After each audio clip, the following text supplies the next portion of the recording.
Hello everyone మనలో చాలా మందికి కూడాను కాలీఫ్లవర్ అనేది అస్సలు ఇష్టం ఉండదు కదండీ! అలాంటి వారైనా కూడాను ఇలా ఈజీగా తినేటట్టయితే చేయొచ్చనమాట. దీనికోసం ఒక కాలీఫ్లవర్‌ని ఈ విధంగా పీసెస్‌గా కట్ చేసుకొని జస్ట్ 30-40 మినిట్స్ కొద్దిగా అంటే కొంచెం పసుపును అలాగే సాల్ట్ వేసి కొంచెం బాయిల్ చేసుకోండి.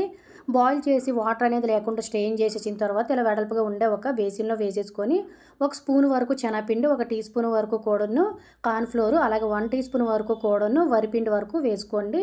రుచికి తగ్గ సాల్టు అండ్ అలాగే కారం, అలాగే జింజర్ గార్లిక్ పేస్ట్ మాత్రం 1 ½ స్పూన్ వరకు వేయండి. టేస్ట్ అనేది చాలా బావుంటుంది. వీడియోలో చూపిస్తున్న విధంగా అసలు వాటర్ అనేది యాడ్ చేయకండి. ఒకవేళ వాటర్ పడతదనుకున్నట్లయితే 1, 2 స్పూన్లు వేసుకొని వీడియోలో చూపిస్తున్న విధంగా మిశ్రమాన్ని తయారు చేసుకొని నూనె అనేది బాగా మరిగిన తర్వాత ఇందులోను ఈ వీడియోలో చూపిస్తున్న విధంగా జస్ట్ బ్రౌన్ కలర్ వచ్చినంత వరకు కూడా డీప్ ఫ్రై చేసేసుకొని, ఆ తర్వాత టేస్ట్ బాగుండడం కోసం 2 పచ్చిమిర్చి, కరివేపాకు చక్కగా వేపేసుకొని ఇందులో వేసేసుకొని ఒక నిమ్మచెక్క పిండుకొని ఆనియన్స్‌తో తింటే టేస్ట్ చాలా చాలా బావుంటుందండి. ఎప్పుడైనా ఒకసారి ఇలా ట్రై చేసి చూడండి.